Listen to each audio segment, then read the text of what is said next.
up mga ulit? Kasama ko ulit sigan. So tara, ay kakain. Food trip. Wait, may kakalimutan tayo. Wait lang. Time check.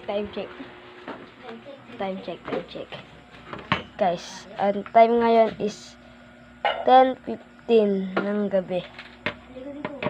Guys. Isang kanin. Kanin. Rice cooker to eh. Nagdami natin kanin. Dalawa. Ulam.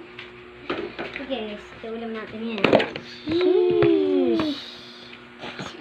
Sorry guys kung pero mo din sa mga kamay ko. Medyo. Okay na yan. Napakadami naman. Ano yan? Time check.